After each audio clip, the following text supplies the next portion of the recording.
Bien-aimés dans le Seigneur, shalom, shalom chez vous. Rhapsodie des réalités du vendredi 6 mars 2026. Pasteur Chris bataille avec nous sur le thème « La conscience de la justice ». Alléluia. Notre essai d'ouverture est tiré du livre de 2 Corinthiens, chapitre 5, verset 21. Celui qui n'a point connu le péché, il a fait devenir péché pour nous, afin que nous devenions en lui justice de Dieu. Gloire à Dieu. L'apôtre Paul, par l'Esprit, dévoile l'une des révélations les plus extraordinaires dans les Écritures. Dieu a fait que Jésus, qui n'a pas connu le péché, devienne péché pour nous, afin que nous puissions devenir en lui la justice de Dieu. Remarquable. Jésus n'a pas été fait une offrande ou un sacrifice pour le péché au sens figuré. Il a plutôt été fait péché même. Sur la croix, Jésus est devenu l'incarnation même du péché. Alléluia. C'est bien plus que le fait d'être déclaré sans péché par Dieu. Cela communique quelque chose de plus profond. Jésus avait conscience de sa nature sans péché.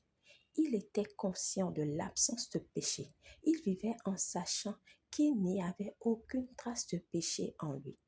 C'est pourquoi la conscience de la justice est si vitale. Si le Seigneur Jésus a vécu en ayant conscience de l'absence de péché en lui, alors en tant que sa justice, vous devez vivre en ayant conscience de votre justice en lui. Il ne vous a pas seulement rendu juste, il a fait de vous la justice de Dieu. Vous êtes devenu l'expression même de la justice de Dieu. Vous êtes sa justice, marchant et parlant dans la chair humaine. Gloire à Dieu. Lorsque vous comprenez cela, ça change votre façon de vivre. Vous ne vous considérerez plus comme un pécheur pardonné, mais comme un véritable enfant de Dieu, manifestant sa perfection, sa pureté et sa gloire dans ce monde. C'est plus qu'un statut juridique, c'est votre réalité vitale.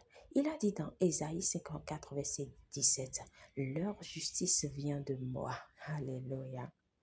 Pas étonnant que Paul ait dit dans Philippiens 3, versets 8 à 9, afin de gagner Christ et d'être trouvé en lui, non avec ma justice, celle qui vient de la loi, mais avec celle qui s'obtient par la foi en Christ, la justice qui vient de Dieu par la foi.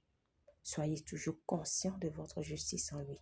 Cette conscience vous donne de l'audace dans la vie et la domination sur les adversités. Béni soit Dieu. Prière. Cher Père, je te remercie pour la révélation de ma justice en Christ. Je vis chaque jour avec la conscience que je suis ta justice, saint, irréprochable et justifié. Je marche dans la domination, manifestant ta nature et accomplissant ta volonté parfaite pour ma vie. Au nom de Jésus, Amen. Pour une étude approfondie, nous lisons Romains 5, verset 1, Romains 5, verset 17, 1 Corinthiens 1, verset 30.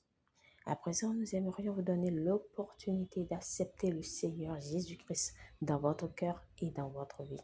Si vous croyez en lui, nous vous invitons à faire cette prière de tout votre cœur et de manière à vous entendre également. Dites, ô Seigneur Dieu, je crois de tout mon cœur en Jésus-Christ, Fils de Dieu vivant.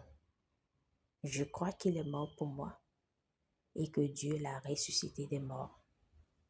Je crois qu'il est vivant aujourd'hui. Je confesse de ma bouche que Jésus-Christ est le Seigneur de ma vie à partir d'aujourd'hui. Par lui et en son nom, j'ai la vie éternelle. Je suis né de nouveau. Merci Seigneur d'avoir sauvé mon âme. Je suis désormais un enfant de Dieu. Alléluia. Félicitations si vous avez fait cette prière. Vous êtes désormais un enfant de Dieu.